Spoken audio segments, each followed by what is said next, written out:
Hi, Dot. What you got there? Did you make us some snacks? Hey, Bouncy. I'm reading my favorite story in the Bible. It's when Jesus said goodbye to his disciples right before he was taken to the cross. That sounds like a sad story. Why do you like it so much? I guess it helps me feel connected to those 12 people who Jesus first chose to be his followers.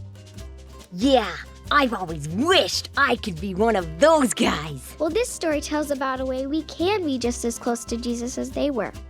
It shows one thing we can do to be Jesus' disciples too. Really? But wait, Dot. What does that have to do with snacks? Just let me tell you the story, Bouncy. You'll see. Jesus knew it was almost time for him to die, but it was also time for a very special holiday. Like Easter? It was Easter time. It was a feast called the Passover that God's people had celebrated since Moses' time. Jesus wanted to share this meal with his 12 disciples. He planned to show them how to remember him after he was gone, using the wine and bread from the table. The snacks! Is that why you have grape juice and crackers? That's right, Bouncy. Jesus held up a cup, drank it, and said, "This is my blood. It's poured out for you. Do this to remember me." He held up the bread, broke it, and took a bite. "This is my body, broken for you. Do this to remember me." So all his disciples drank and ate. Dot? Yes, Bouncy? This is a sad story. I don't understand why Jesus would want them to remember such a sad day. Jesus dying for us, giving up his body and his blood for us, that's not a memory I like thinking about.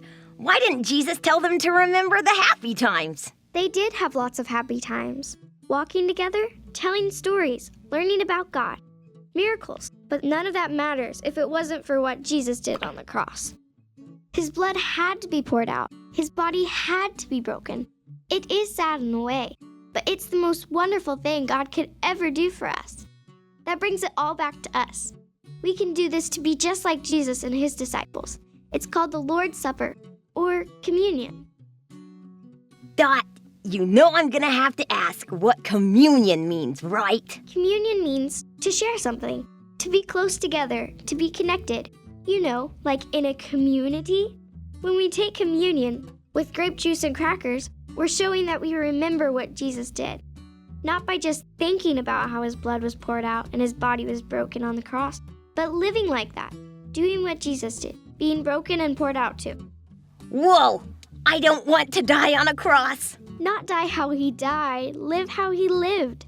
Show that you'll do whatever God says, just like Jesus did. That's how we can have communion with Jesus. That's why we do it.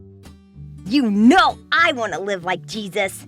Can we take communion right now? It's really special. It's something your parents will want to be a part of. You should ask them first. Well, Dot, I'm glad we talked about this. I want to be Jesus' disciple, just like those guys in the Bible. Me too, Bouncy.